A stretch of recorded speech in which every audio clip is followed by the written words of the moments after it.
저도 힘들었어요. 왜 힘들었냐면 이 기사들 때문에 굉장히 마음이 우울했고요. 네. 방송 준비하면서 우울했는데 대통령 말 때문에 더 마음이 힘들었어요. 오늘 그 박근혜 대통령이 국무회의에서 이런 말을 했어요.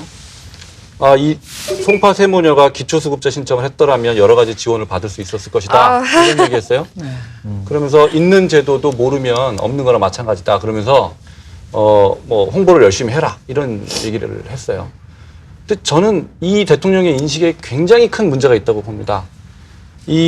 지금 이 세모녀 사건 이후에 사회복지 전문가들이 나와서 하나같이 하는 얘기가 이 사람들은 신청을 했더라도 여러 가지 그 요건들, 엄격한 요건 때문에 했더라도 거절될 것이다. 기초수급자로 선정될 가능성이 거의 없다. 이렇게 전문가들이 얘기하고 있는데 대통령은 이 사람들이 신청을 했더라면 받을 수 있었는데 이런 거짓말을 하는 거예요. 국민들 앞에서. 자기는 국가는 제도가 완벽하게 구비되어 있는데 죽은 사람들이 몰라서 죽은 것이다. 이거는 정말 심각한 문제라고 보고요. 박근혜 대통령이 우리가 그 시계를 한 1년 반 전으로 돌아가면 대선 때 제일 많이 나왔던 단어가 뭡니까? 경제민주화, 복지 두 개였어요. 근데 대통령이 올해 신년사에서 복지란 말 한마디도 안 했습니다. 경제민주화란 말 한마디도 안 했어요. 그리고 작년 한 해 동안 박근혜 정부가 들어선 이후 한 해 동안에 줄어든 기초생활수급자가 37,000명입니다.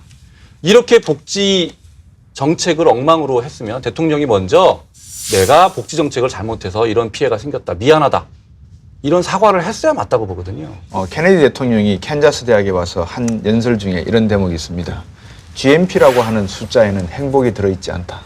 돈이 다가 아니다. 그런 의미인가요? 사람의 행복이라는 것은 물론 돈이 많으면 불편하지는 않고 행복할 수 있죠.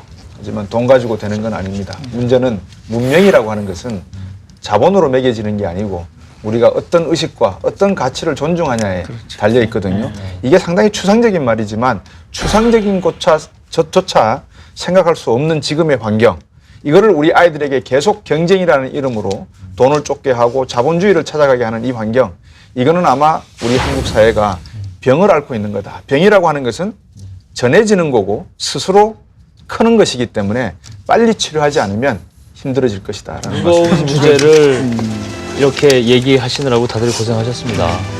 헬렌 켈러가 이런 얘기를 했죠. 그 역사상 누구보다도 불행했던 사람 가운데 한 명인 헬렌 켈러가. 세상은 고통으로 가득하지만 한편 그것을 이겨내는 일로도 가득하다. 희망을 가져야 될 때입니다. 그렇습니다. 희망의 메시지를 전해드리면서 살 만나는 세상 만들어주고 제대로 살아봐야 되겠습니다. 고맙습니다.